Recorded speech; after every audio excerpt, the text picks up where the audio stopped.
Face ID issue will make you regret the iPhone X's lack of Touch ID.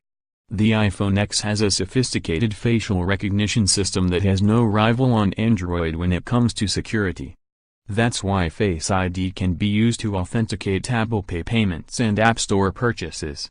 However, iPhone X users have discovered that they can't use Face ID to approve family purchases.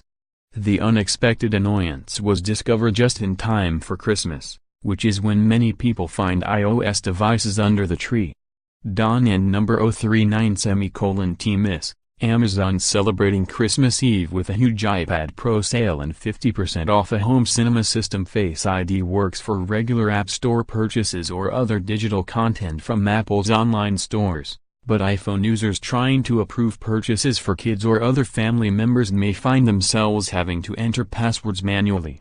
There's a thread on Apple's support forum started on November 11th that first mentions the problem. I'm sure that after I set up my iPhone X last weekend, I was able to approve family purchase requests with Face ID. Now, for every request I get, and with 3 kids I get lots of them, I'm being forced to type in my Apple ID password, which is frustrating given how complicated they have to be these days to be considered secure. I've checked every setting I can find, turned relevant settings off and back on, and even removed the Apple ID from my phone entirely and set it back up again.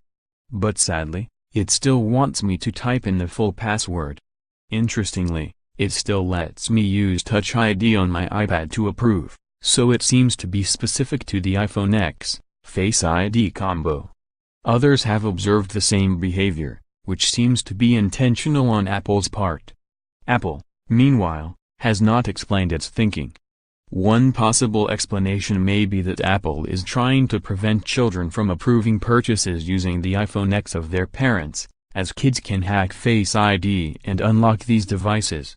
You can approve purchases for family members using your Apple ID password, but that'll definitely be annoying, especially if you've been doing it with the help of Touch ID before the iPhone X.